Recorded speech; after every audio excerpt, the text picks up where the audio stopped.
This one is titled, "My fiancée said she's pregnant, but wants to put her ex's name on the birth certificate, so I got a paternity test and exposed everything."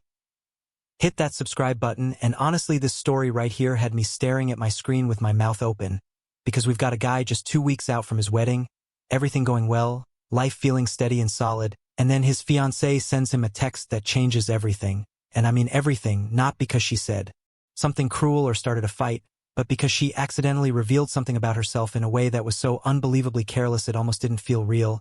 And you're going to want to sit down for this one, so let's get into it. He starts off like this. "So I was at my desk at work. I do logistics for a shipping company. I've been there about 4 years. It's a decent gig, and my phone goes off. It's a text from Brooke, my fiancée, and we're 2 weeks out from the wedding. Everything is booked.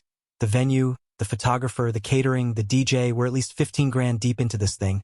So I figured it was something about flowers or seating charts because that's basically all we'd been texting about for weeks. I open it up and it says, 'Honey, I'm pregnant,' and my heart just stops, then starts racing like crazy. Pregnant, we were going to have a baby. I'm sitting there at my desk grinning like an idiot, my hands shaking a little while I try to process it, and the guy in the cubicle next to me, Kevin, nice dude who's always eating those weird protein bars that smell like sawdust, looks over and asks if I'm okay. And I just nod because I'm more than okay. This is huge. This changes the whole picture. We weren't just getting married anymore. We were starting a family. And in that 5-second window, I'm already thinking about nursery colors, whether we'd need a bigger place, how I'm going to tell my parents, all of it rushing in at once. Then I keep reading, and the next line says, 'I'm thinking of putting Nolan's name on the birth certificate. It's more meaningful,' and the grin disappears instantly like someone flipped a switch. I read it again, then again, because my brain refuses to accept what I'm seeing. She wants to name our baby after her ex-boyfriend. More meaningful, those were her exact words. More meaningful than what? Than me, the actual father. And the happiness I felt seconds ago turns cold and sharp. And I'm wondering why. That would even cross her mind, why naming our child after another man would somehow be more meaningful. And then I tell myself to stop, to think clearly, because she said she's pregnant. She didn't say the baby wasn't mine. But that comment, that strange, out-of-nowhere reference to her ex's name, it doesn't sit right, and my mind starts connecting dots I don't want to connect. When was the last time we were together? Maybe 3 weeks ago, maybe 4. Has she been acting a little distant? Lately, kind of yes, and now everything feels blurry as I try to think it through. So I stare at the message until my screen goes dark. Turn it back on. Read it again, the words are still the same. Nothing has changed, and instead of exploding, I type something sarcastic back, saying, "What? Great news. Congratulations," because sarcasm feels safer than starting a war right there. I need information first, not accusations. I need to see how she responds, to figure out what's actually happening. Because right now all I have is a horrible gut feeling and one very suspicious text. So I grab my jacket and walk out of the office while my supervisor calls after me asking where I'm going. But I don't answer. I get in my car and sit there gripping the wheel, and then my phone goes off again. It's Brooke saying she's so happy I'm excited and that we should celebrate tonight, and excited, that's not what I'm feeling at all. I'm feeling a mix of confusion, suspicion, and something heavier, and I realize I need to talk to someone who might give me real answers before I confront her directly. Someone who would react honestly if there was something to hide. So I pull up maps on my phone and think about Nolan, her ex, because she once pointed out his neighborhood during a drive maybe 6 months ago, mentioning that he got married, settled down, and bought a house near the lake. At the time it felt like harmless conversation, but now it feels different, and the drive takes about 40 minutes, 40 minutes of my mind spinning through every possible explanation. Maybe she's joking, even though it's a terrible joke. Maybe I'm misunderstanding, maybe I'm overreacting, maybe I'm losing my mind over nothing. At some point I turn on the radio and a love song starts playing. I don't even remember which one, something about forever, and I change it so fast I nearly hit the wrong button and blast static through the speakers because I don't need that right now, so I switch to sports talk instead. 2 guys arguing about trade rumors, and that feels better, just noise I can manage. But throughout the drive that phrase keeps repeating in my head, more meaningful than the actual father's name, and I keep thinking, how does that even make sense unless the actual father is someone else? And by the time I pull up to a 2-story house with gray siding and a clean front yard, with a blue sedan in the driveway next to a silver SUV, my thoughts are already racing ahead of me. I parked across the street and sat there for a minute, staring at the house and asking myself what I was doing, wondering if I was really about to accuse a guy I'd never met of sleeping with my fiancée based on one strange text. And the honest answer was yes, because that message felt too specific to be random and too unusual to be innocent. And I told myself that if I was wrong I would apologize and leave. But if I was right I needed to see his face when I brought it up. So I got out of the car, walked up to the door and knocked, 3 solid knocks with my heart pounding while I kept my expression calm, and a woman opened the door, blonde, athletic, mid-30s, and I immediately assumed she had to be Nolan's wife. And she asked, "Can I help you?" And I said, "Hi, sorry to bother you, is Nolan home?" And she replied that he was at work and asked who I was. So I pulled out my phone and showed her the text. Watching her eyes scan the words, watching her face shift from confusion to shock to something I couldn't quite identify, and I told her, "I'm Brooke's fiancé. She just sent me this. I don't know what it means. I was hoping your husband might." And her hand went to her mouth as she said, "What? Why would she say that?" And I answered, "That's what I'm trying to figure out." And she stepped back from the door while already dialing Nolan, telling him to come home immediately without explaining why, only repeating that it was urgent. Her voice shaking the entire time, saying he'd be there in 20 minutes, and then she told me I could wait, so I did, standing on the porch in heavy silence while she kept glancing at my phone screen like she needed to confirm it was real, and my phone buzzed with Brooke calling, but I declined it because she could wait, and for a moment I stopped and thought about what this day looked like from the outside, because he had woken up planning a wedding, received what should have been the happiest message of his life, and now he was standing on a stranger's porch trying to decide whether his entire relationship was built on a lie, and just 2 hours earlier he had been discussing seating charts, and now he was questioning whether the baby was even his, because that's how quickly everything can change. One text message, and as the minutes passed, 18 of them, a silver SUV came racing down the street and pulled sharply into the driveway. Nolan stepped out, tall, business casual, clean-cut, and the moment he saw me standing there with his wife his face went pale, and he asked, "What's going on?" And I held up my phone and said, "Brooke sent me this today, thought you'd want to see it," and he took the phone and read it, his expression shifting from confusion to horror in about 3 seconds, and he said, "What the? I haven't talked to Brooke in years," and I asked, "Then why would she mention your name?" And his wife's voice turned sharp as she demanded the same thing, and he insisted he didn't know, suddenly looking panicked, which made me think about how innocent people get confused but guilty people panic.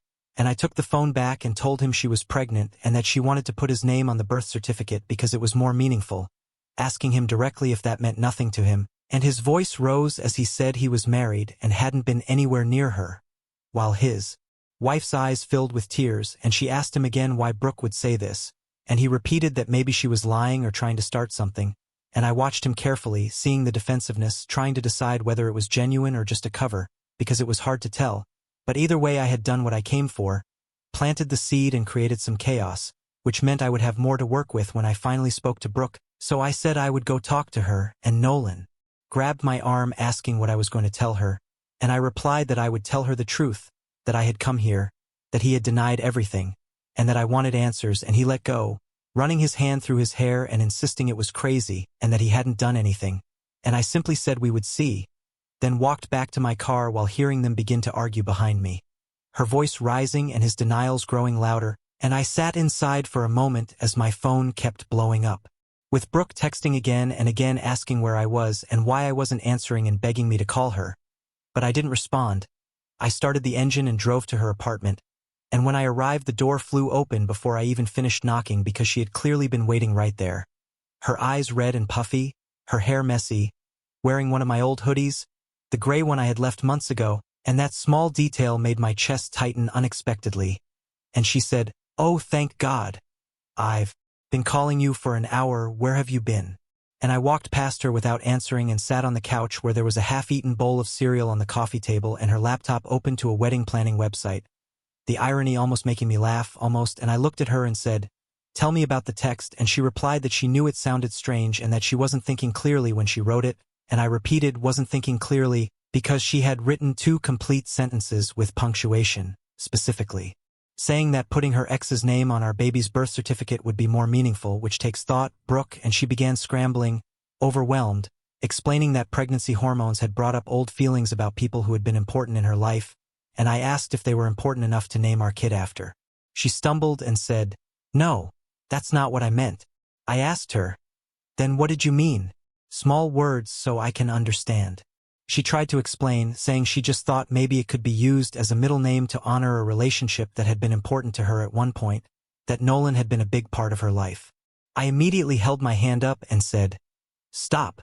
You want to give our baby your ex-boyfriend's name to honor him while you're marrying me?" She replied, "When you say it like that, it sounds bad." And I told her, because it is bad. At that moment my phone went off, so I pulled it out and saw an unknown number texting. "Tell your crazy fiancée to leave me alone. I'm happily married and want nothing to do with her drama. She's lying about everything." I turned the screen toward her and said, "This from Nolan."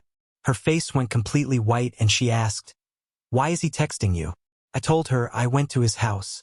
She stood up so fast she knocked over her water glass on the coffee table, and water went everywhere, but neither of us moved to clean it up. She looked at me and said, "You what?" And I answered that I sat down with him and his wife, had a nice chat, showed them her text and wanted to see how they'd react. She said, "You had no right." And I replied, "I had every right. You sent me a message that made me question everything, so I went looking for answers, which seemed like the smart move." By then she was spiraling, crying harder, talking about how we were supposed to be getting married in 2 weeks, how we were supposed to be happy about this baby, and how I was treating her like a criminal. That's when I said it clearly, "Take a paternity test." She went completely still, like I'd unplugged her, and asked, "What?" "A blood test at a medical facility to prove the baby's mine, because if it is we move forward, and if it isn't," I didn't finish the sentence. She snapped back that it was insane and that she shouldn't have to prove anything to me, and I told her she was right, that in a normal situation she wouldn't, but this wasn't normal and she made it abnormal when she sent that text. I started walking toward the door and told her to schedule the test and send me the appointment details, and until then I didn't want to hear from her. Not a call, not a text, nothing. She asked where I was going, and I said away from here because I needed to think, and I couldn't do that with her crying in front of me. I opened the door and added that about the wedding. I had canceled it that afternoon right after getting her text. She gasped, asking if I had canceled our wedding, her voice cracking, and I told her I could uncancel it if the test proved I was wrong. But I doubted it would. Then I walked out, closed the door, heard her sobbing through it, and didn't turn back. And for a second, just stop and think about that, because this man canceled his wedding, $15,000, 2 weeks out, all because one text message didn't make sense, and people might call him paranoid or say he overreacted. But ask yourself honestly, if your partner texted you saying they wanted to name your baby after their ex because it was more meaningful, would you just shrug it off? No, you wouldn't. Nobody would. That's not paranoia, that's pattern recognition. Anyway, back to the story. I drove to my parents' house because I needed to tell them before Brooke did. I needed to get ahead of it before things spiraled further, because I had a horrible feeling that this was only the beginning, and my mom opened the door before I could even knock, wearing that look moms get when they sense something is wrong. So I went inside and sat in the living room while my dad muted the TV, which had been playing some fishing show where the guy on screen was holding up a bass that was way too small to be so excited about, and I told them wedding's off for now anyway. Then I explained everything, the text, the visit to Nolan's house, the confrontation, and the demand for a paternity test, and I watched their faces move through confusion, shock, and anger, and my dad said I did the right thing, adding that something was off here, but I still wondered out loud, what if I was wrong? What if she really just had a moment of stupidity and I was blowing up our whole relationship over nothing? And my mom responded firmly that the test would prove it, and if she had nothing to hide she shouldn't have a problem taking it. That night I barely slept, replaying every possible scenario in my head. Best case, the baby was mine and Brooke had said something monumentally stupid that she would spend years making up for. Worst case, she had cheated, gotten pregnant by her ex, and tried to pass the baby off as mine. And there was no real middle ground because this felt black and white, and I remember lying there around 2 in the morning staring at the ceiling fan spinning overhead while my roommate's cat scratched at my door, which was annoying but strangely comforting because at least something in my life was acting normally, and I think I finally fell asleep around 4, waking up feeling like I'd been hit by a truck. And the next morning there were 17 missed calls and 32 texts, so I made myself coffee before reading any of them, even using the good beans I'd been saving, because if my life was going to fall apart I might as well have decent coffee while it happened. And most of the messages said, "Please talk to me, I can explain everything," but one stood out, saying fine. I scheduled the test. Next Tuesday, 10 a.m. Harbor Medical Center. Are you happy now? Tuesday came, and then it was 6 days of waiting, 6 days of slowly going insane, 6 days of everyone in my life having an opinion about what I should do. So I texted back, "I'll be there." And I watched the 3 dots appear, disappear, then appear again, and during that time I should mention I took the whole week off work, told my boss it was a family emergency, and he didn't ask questions, just said handle it, which felt like a small blessing because there was absolutely no way I was going to be useful at that desk for the next 6 days, And one afternoon I tried reading a book, but I ended up reading the same page 4 times and couldn't tell you a single word from it.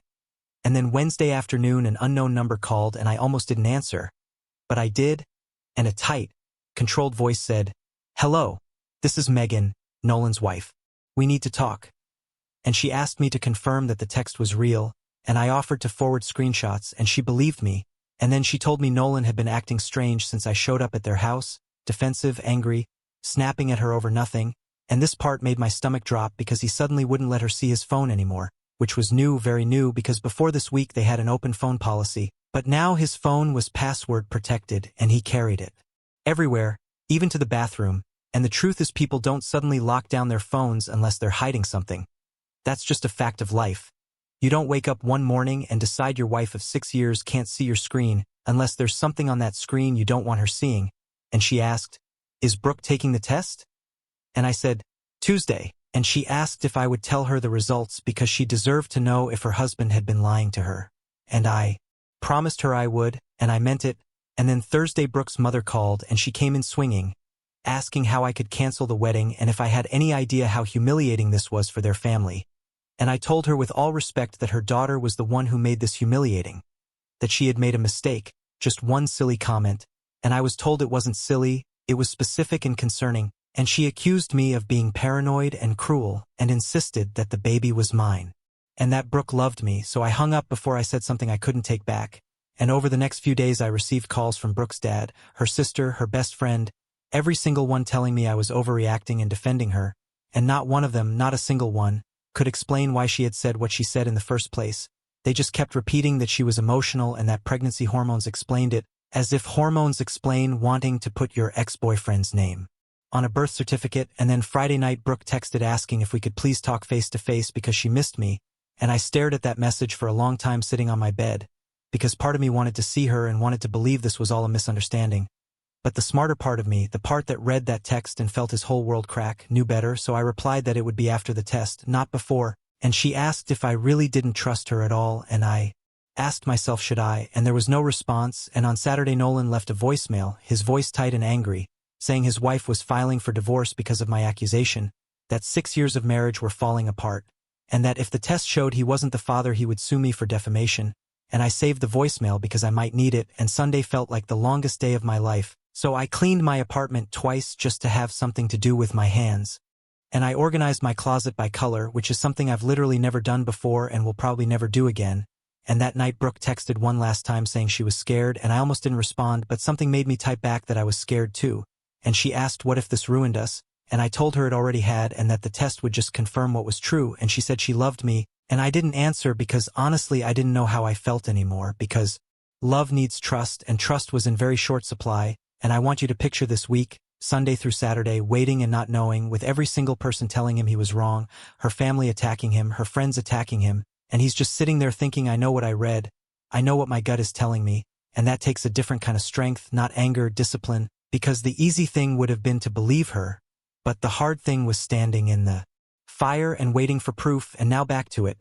Tuesday morning I was awake at 5, didn't need the 3 alarms I had set, and I drove to Harbor Medical Center with my hands steady on the wheel but my heart racing, and Brooke pulled in at 9:55, and she looked terrible, dark circles under her eyes, hair in a messy ponytail, wearing sweats and an oversized hoodie, and when she saw my car she hesitated before walking toward the building. And we didn't speak, we checked in separately and sat on opposite sides of the waiting room, and the nurse called us back together into a small room with 2 chairs and a counter full of medical supplies, and the blood draw took 10 minutes and Brooke went first, and I watched the needle go in and watched the vial fill, because that blood was going to tell me everything I needed to know. My turn next, and I could barely feel it because I was too focused on Brooke's face, and she looked terrified, and people with nothing to hide don't look terrified. And we walked out separately, and I made it to my car before she called out behind me asking, "Wait, please, can we talk? Just 5 minutes?" And I asked, "About what?" "About us, about how we fix this," and I turned around and said, "There's nothing to fix yet, we wait for results. Then we'll see if there's anything left to fix." And she asked, "You really think I cheated on you?" And I told her I think she gave me every reason to wonder that it was on her, not me. Then I got in my car, drove away, and left her standing in the parking lot. And the next 7 days were brutal, everybody calling and nobody having answers, my family trying to be supportive while secretly hoping I was wrong. and I could see it in their faces. They wanted the baby to be mine, wanted the whole thing to be a misunderstanding, and I wanted that too, but wanting something doesn't make it real, and it was a Thursday, I remember, because wait no, it was a Friday actually, and I kept mixing those days up because the whole week blurred together into one long horrible stretch of time. But yes, Friday around 2 o'clock in the afternoon, I was sitting on my parents' back porch because I'd basically been living there all week, when the phone rang from an unknown number, and it was Harbor Medical Center calling regarding lab results for Brooke Keller and myself, and everything stopped like the whole world went quiet for a second, and I said yes, this is him, and they told me the results were ready and that they could email them to both parties or I could pick up physical copies at the front desk, and I said email, please, and they said they would arrive within the next few minutes and to have a good day, and the lady had no idea she was about to change my entire life with a PDF attachment. And I sat there on the porch steps, opened my email, refreshed, nothing, refreshed again, nothing, and there was a bird sitting on the fence across the yard just staring at me. And I remember that because I was staring back at it, thinking this is ridiculous. I'm having a staring contest with a bird while waiting to find out if my fiancé destroyed my life. And I refreshed a third time and saw a new email from Harbor Medical Center, clicked it, and the PDF loaded slowly, way too slow, and my hands were shaking so badly I almost dropped my phone as the document filled the screen with medical terms, numbers, and charts, and I scrolled past all of it looking for the only line that mattered, and I found it: probability of paternity 0%, based on the genetic markers analyzed. The tested man is excluded as the biological father, 0% excluded, and I read it 3 times just to make sure my brain wasn't playing tricks on me. But it was clear, brutally, undeniably clear, the baby was not mine. And I read it again, clear, brutal, undeniable, the baby wasn't mine, and I sat there on those porch steps staring at those words and felt absolutely nothing. Not angry, not sad, not relieved, just empty, like someone had scooped everything out of me and left the shell sitting there holding a phone, and then it rang, and it was Brooke, and I answered, and she asked if I got it in a small voice, and I said yeah, and there was a long heavy silence before she whispered that she was so sorry, and I asked if it was true, if she cheated, and she said it was one time, one stupid mistake, that she didn't mean for this to happen with Nolan, and I asked when, and she said about a month ago at a friend's get-together, that one thing led to another, and it just happened a month ago while we were planning our wedding, while I was calling vendors and confirming the guest list, while she was trying on dresses and showing me flower samples. She was with her ex, and I asked if he knew, and she said not for sure, that she told him it might be his and he's been panicking ever since, and I said, so you were just going to marry me and pretend the baby was mine? And she said she thought maybe it was, and she wasn't sure, and I said, but you knew it might not be and you didn't tell me, and she was crying hard now saying she made a horrible mistake but loved me and we could still fix this. And I laughed because I couldn't help it, it just came out, and I said, fix this, Brooke, you're pregnant with another man's baby. A man you cheated on me with while we were picking out wedding centerpieces. What exactly is there to fix? And she said we could get through this together, and I told her no we can't, we're done, and I stood up and told her she needed to tell Nolan because he deserved to know he was about to be a father. And she asked what about us? And I said there is no us, there hasn't been since the night she slept with him, I just didn't know it yet.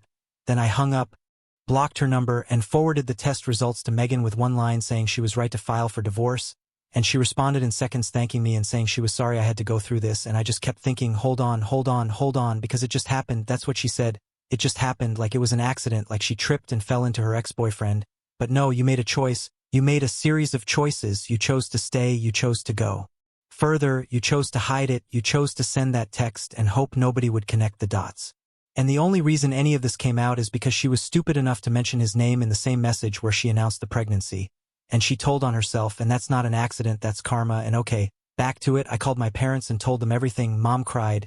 Dad just said, come home, we'll figure out the next steps. But first, I had one more thing to do. So I drove to Brooke's apartment and used my key one last time. And she was sitting on the couch exactly where I knew she'd be, and I said, I want every penny back, everything I spent on the wedding, the deposits, the venue, the photographer, the catering, all of it. And she said she didn't have that kind of money, and I told her then figure it out, sell something, borrow from your parents, I don't care, but you're paying me back every dollar. And she said that wasn't fair, and I just stared at her and said, you cheated on me, got pregnant by your ex, tried to trick me into raising his baby, and you want to talk about fair? And there was nothing left for her to say, nothing at all, she had nothing, so I put my key on the counter and said, goodbye, Brooke, and I walked out for the last time, got in my car, and drove away from the biggest mistake I almost made.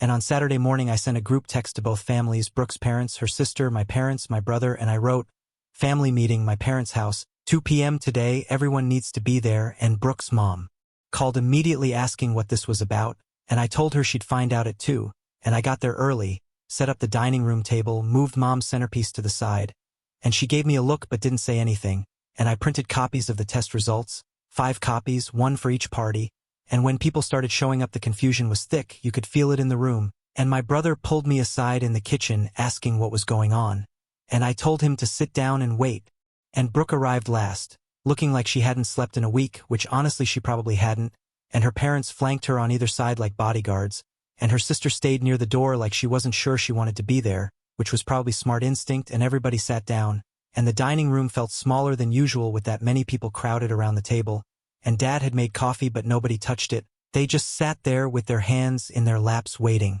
And her dad spoke first saying, "All right, what's this about?" And I handed everyone a copy and watched their faces as they read it one by one like dominoes falling in slow motion.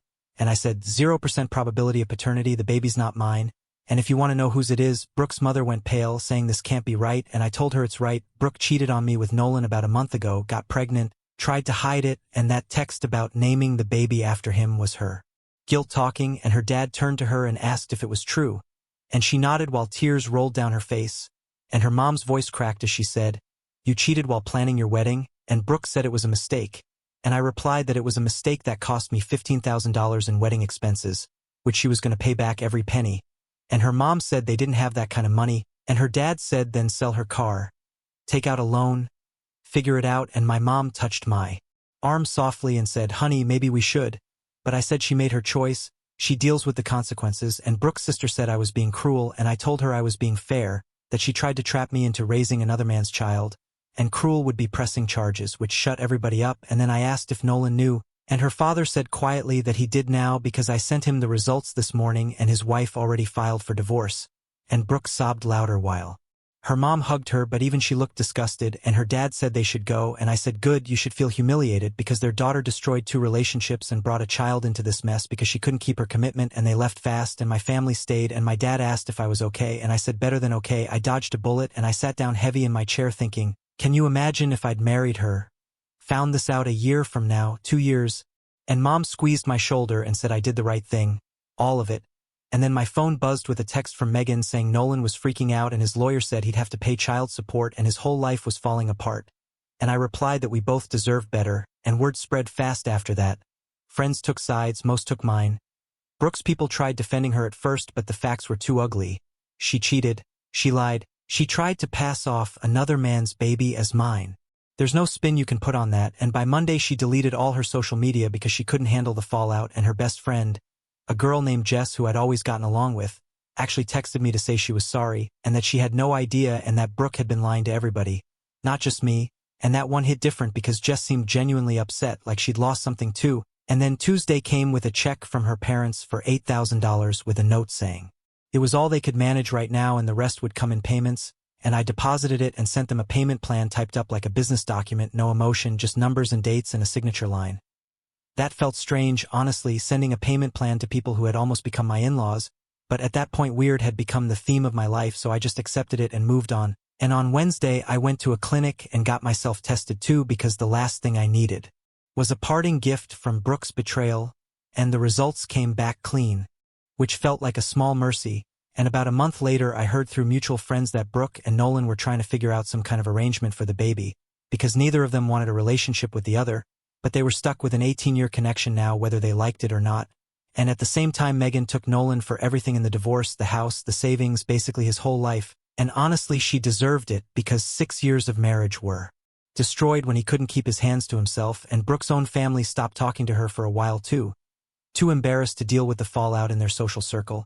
And as for me, I went back to work and started hitting the gym harder, not in some dramatic revenge body way, just because I had a lot of energy to burn and lifting heavy things helped me not think for an hour, and I reconnected with friends I'd been too busy wedding planning to see, and my buddy Ethan dragged me to pick up basketball games on Saturday mornings, and I was terrible at it, but it felt good to do something normal, and about 3 months later I actually got promoted at work, and my boss said the focus and discipline I'd shown impressed him, though I didn't tell him that the focus came from trying not to think about how close I'd come to marrying someone who was carrying another man's child while we were picking out our wedding cake flavor. And then about 4 months after everything I ran into Brooke once at a grocery store, and she was visibly pregnant and looked exhausted, and we made eye contact across the produce section.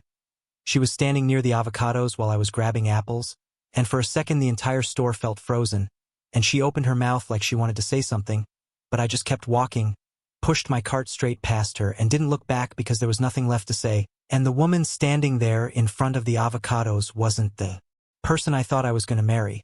She was just a stranger who had lied to me, and strangers don't get my time anymore, and 6 months after the breakup I received the final payment, $15,000 total, fully reimbursed, and I deposited the check at the ATM during my lunch break and felt nothing. No satisfaction, no anger, not even relief, just a sense of being done, like closing a browser tab you forgot was still open. Chapter finished, and one night Ethan asked me about it. While we were at his place watching a game, I think it was a playoff game, but honestly I can't remember who was playing, and his TV kept doing that thing where the picture gets slightly brighter during commercials, which was driving me crazy, and he asked if I regretted how I handled everything, and I told him not for a second because that text message felt like the universe giving me a warning, and I could have ignored it, married her, and spent years raising another man's kid before discovering the truth, but instead I listened to my gut, and when he asked if I thought I'd ever trust someone like that again, I said yes, but I'd verify everything now because trust and verify aren't opposites, they work together. And anyway, 3 weeks ago Brooke texted from a new number saying she was sorry for everything and hoped I was doing well, and I blocked it without responding because some apologies come too late to matter, and honestly some apologies aren't even real apologies. They're just people trying to feel better about what they did, and I don't owe her that comfort, and I don't think she's sorry for what she did. I think she's sorry she got caught, and there's a big difference between those two things, and most people never stop to figure out which one they're actually hearing.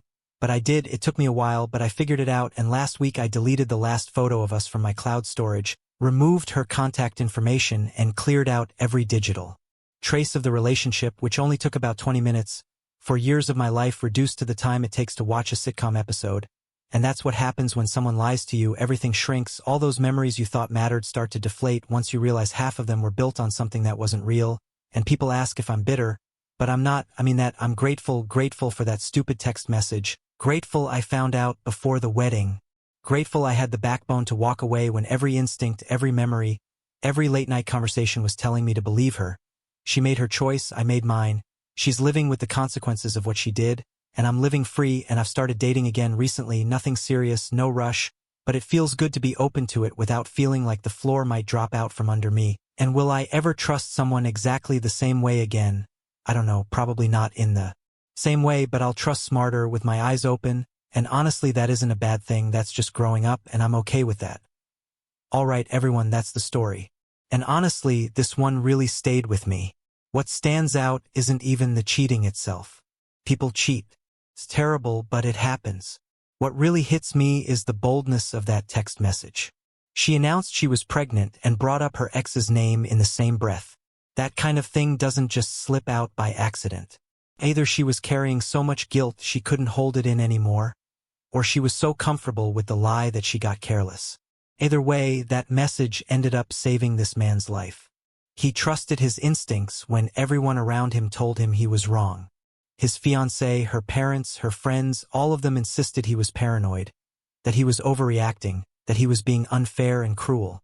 And he stood his ground and said something isn't right. Prove me wrong. And she couldn't because he was right. So now I want to hear from you. Did he handle it the right way? Should he have given her more time to explain before canceling the wedding? And what about Nolan's wife? Do you feel sympathy for her? Or do you think she should have noticed the warning signs earlier? Leave your thoughts in the comments. I'd really like to know what you think about this one. And if you haven't subscribed yet, go ahead and do that now. We share stories like this regularly, and they only get more intense from here. I'll see you in the next one.